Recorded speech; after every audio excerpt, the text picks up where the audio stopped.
చాలా సందర్భాల్లో అసలు బీజేపీ ఎల్పీ సమావేశమే పెట్టుకోకుండా అసెంబ్లీకి వచ్చిన దాఖలాలు ఉన్నాయి కదా. ఇప్పుడు అట్లా ఉండదు. లాస్ట్ టైం కళ్యాణ్ గారు నథింగ్. ఇప్పటి వరకు మేము ఇర్రెస్పెక్టివ్ రేపు అసెంబ్లీ ఉన్నా అసెంబ్లీ లేకపోయినా మేము ఎప్పుడు కూడా ఎవ్రీ మంత్ ఒక చోట కలుస్తాం.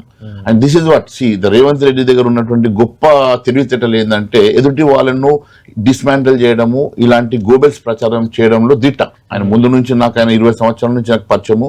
ఆయన ఎవ్రీ ఆలోచన, ఎవ్రీ మూమెంట్ నాకు తెలుసు.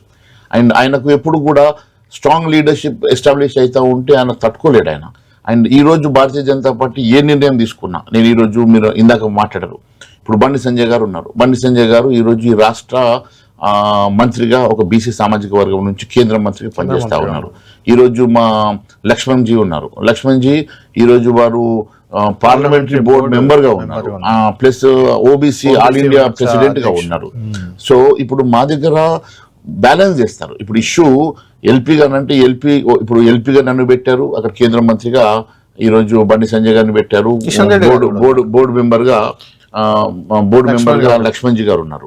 ఇష్యూ ఏమనంటే ఎప్పుడైనా ఇప్పుడు వీళ్ళ ఆలోచన విధానం భారతీయ జనతా పార్టీ చాలా స్పష్టంగా కలెక్టివ్ లీడర్షిప్, ఇప్పుడు రూరల్ బ్యాక్గ్రౌండ్ నుంచి స్ట్రెంథన్ చేయాలనే ఆలోచన ఉత్తర తెలంగాణ నుంచి ఇప్పుడు వాళ్ళు స్టార్ట్ చేశారు. ఇప్పుడు ఉత్తర తెలంగాణ ఇచ్చారు. ఉత్తర తెలంగాణ పార్టీ చాలా స్ట్రెంథన్ అయింది. మీరు మొన్న లోకల్ బాడీ ఎలక్షన్ చూడండి. లోకల్ బాడీ ఎలక్షన్స్ లో కేవలం ముదోల్ తప్ప ఎక్కడ గెలవలేదని కదా సీఎం గారు స్వయంగా చెప్పారు.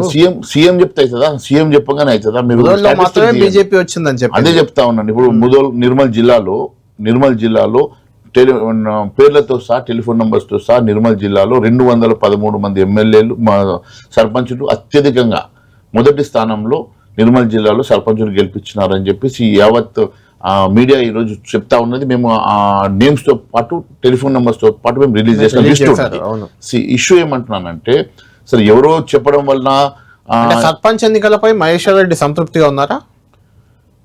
సర్పంచ్ ఎన్నికలు అనేటివి 1000 సీట్లు కూడా రాలేదు. 12,000 పైగా పంచాయతీల్లో 1000 కూడా బీజేపీకి రాలేదు. 100 గత 100 వచ్చాయి, ఇప్పుడు 800 వచ్చాయని సాటిస్ఫాక్షన్? అట్లా కాదండి. ఒక్క సీట్ ఉంది, 8 వచ్చాయంటే అయిపోద్దా? We have just started from the rural background. Started ఎక్కడండి? మీరు అసెంబ్లీ రాబోయే ఎన్నికల్లో మాదే అధికారం అని చెప్తున్నారు. స్టార్టెడ్ ఏంటి? మీరు ప్రధాన ప్రతిపక్షంగా ఉంటామంటున్నారు. ఇదే కాంగ్రెస్ పార్టీ ఎన్నికలకు ముందు బై ఎలక్షన్ వచ్చినప్పుడు ఒక చోట 3,000 ఓట్లు వచ్చినాయి. ఇదే దుబ్బాకలో ఎన్ని వేలు ఓట్లు వచ్చినాయి? 3,000 డిపాజిట్ పోయింది. అక్కడ మీరు హుజురాబాద్ లో డిపాజిట్ పోయి అక్కడ 3,000 వచ్చింది. మునుగోడులో పోయింది. వాళ్ళు మన అధికారానికి వచ్చారు కదా. ఈ స్టాటిస్టిక్స్ ఎప్పుడు లోకల్ బాడీలో వచ్చిందా, బై ఎలక్షన్ లో వచ్చిందా, ఎన్ని ఓట్లు వచ్చిందా అనేది సీఎం గారు ప్రెస్ మీట్ మీరు వినే ఉంటారు. ఇప్పుడు 2/3 మాకు వచ్చింది, బీజేపీ బీఆర్ఎస్ కలిపి 1/3 వచ్చాయి, రానున్న అసెంబ్లీ ఎన్నికల్లో కూడా ఇదే ఫలితం వస్తుంది అని చెప్పారు. కళ్యాణ్ గారు ఈ రోజు నేను మీ సమక్షంలో ఛాలెంజ్ చేస్తా ఉన్నాను. రేవంత్ రెడ్డి గారు సింబల్ లేనటువంటి సర్పంచులను పెట్టుకుని 2/3 వచ్చింది అంటా ఉన్నాడు కదా. ఆ 2/3 మంది సర్పంచులను రేపు కండువా వేసుకొని పెరేడ్ చేపిమని చెప్పండి, ఆయనకు దమ్ము ధైర్యం ఉంటే. అంతెందుకు మరి సింబల్ ఉన్నటువంటి లోకల్ బాడీ ఎన్నికలు ఎందుకు పెడతారేటండి? సింబల్ ఉన్నటువంటి లోకల్ బాడీ ఎన్నికలు, ఎంపీటీసీ జెడ్పీటీసీ ఎన్నికలు 2 సంవత్సరాల నుంచి ఎందుకు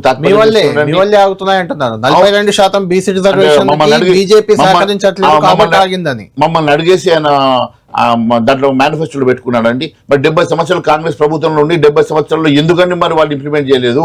ఎందుకోసం అని 70 సంవత్సరాల అధికారంలో రాష్ట్రంలో కేంద్రంలో అధికారం ఉన్న కాంగ్రెస్ పార్టీ దేనికోసం అని చెప్పి 42% రిజర్వేషన్ ఆ రోజు ఇంప్లిమెంట్ చేయలేదు. ఈ రోజు కేవలం పొలిటికల్ ఎజెండాను ముందు పెట్టేసుకొని కేవలం మీరు కాన్స్టిట్యూషనల్ మరి ఉన్నాయని తెలిసి, హర్డిల్స్ ఉన్నాయని తెలిసి ఈ రోజు మీరు ఈ రకమైన మాట్లాడేసి ఏదో ఒక లబ్ధి పొందే ప్రయత్నం చేస్తా ఉన్నారు కదా. నేను ఈ రోజు అడుగుతా ఉన్నాను, మీరు ఎజెండాలో మీరు మీ మేనిఫెస్టోలో పెట్టిన రోజు ఏ ఆలోచనతో పెట్టారు? మరి ఈ రోజు ఎట్లా ఇంప్లిమెంట్ చేస్తారు? చేయండి. లేని పక్షంలో ఈరోజు ఎన్నికలు మరి దాన్ని అడ్డం పెట్టుకొని ఎన్నికలు ఆపేసుకొని ఈరోజు మేము ఎన్నికలు ఉంటే గెలిచే వాళ్ళము, ఎన్నికలు లేవు అని చెప్పే ప్రయత్నం చేస్తూ ఉన్నారు కదా. మరి ఎన్నికలు పెట్టండి. ఎన్నికలు ఎందుకు పెడతలేరు? మీరు ఎంపీటీసీ ఎన్నికలు ఎందుకు పెడతలేరు? మున్సిపల్ ఎన్నికలు ఎందుకు పెడతలేరు? చివరకు ఈ పిఎస్సిఎస్ ఎన్నికలు కూడా, ఈ కోఆపరేటివ్ బాడీ ఎన్నికలు కూడా డిజాల్వ్ చేసేసి అపాయింట్ చేసుకుంటామని అంటున్నాడు. ఇంతకన్నా పొలిటికల్ కాన్స్పిరసీ ఇంకేమైనా ఉన్నదా రేవంత్ రెడ్డి రేపు అసెంబ్లీలో ఇవన్నీ చర్చకు వస్తాయి. Definitely 2% రిజర్వేషన్లు, ఎంపీటీసీ జెడ్పీటీసీ ఎన్నికలపై చర్చిద్దాం అంటున్నారు. అదే అసెంబ్లీ పెట్టి ధైర్యం రేవంత్ రెడ్డికి ఎక్కడ ఉంది? అసెంబ్లీ అరే మన మాన్సూన్ కళ్యాణ్ గారు మన మాన్సూన్ ఎలక్షన్ మన సెషన్స్ ఒకే ఒక రోజు కంక్లూడ్ చేశాడండి. ఈ రోజు కూడా నేను రేపు ఏం మాట్లాడాలో బిఎస్లో ఏం మాట్లాడాలో ఒక రైటింగ్ లోనే వారికి నేను సబ్మిట్ చేస్తాను, నా కాపీ మీకు కూడా ఇస్తాను. ఇప్పుడు ఈ రోజు అనేకమైనటువంటి సమస్యలు, ఒక్కొక్క సమస్య మీద ఒక రోజు మాట్లాడాలంటే ఆయన ఇచ్చిన 420 హామీల గురించి ఏమైంది, 6 గ్యారెంటీల గురించి ఏమైంది, రైతు సమస్యలు ఉన్నాయి, విద్యార్థుల సమస్యలు ఉన్నాయి, ఫీ రియంబర్స్మెంట్స్ ఉన్నాయి, ఈ రకంగా మహిళలకు ఇచ్చినటువంటి హామీలు ఉన్నాయి, విద్యార్థులకు ఇచ్చిన హామీలు ఉన్నాయి, నిరుద్యోగ యువతకు ఇచ్చినటువంటి హామీలు ఉన్నాయి, అనేకమైనటువంటి హామీలు ఉన్నాయి, ఇవన్నీ ఉన్నాయి, అనేక సమస్యలు ఉన్నాయి. మరి ఈ రోజు హిల్ట్ పాలసీ లాంటి పాలసీ తీసుకొచ్చారు, వాటర్ డిస్ప్యూట్స్ ఉన్నాయి, ఇరిగేషన్ ఇష్యూస్ ఉన్నాయి.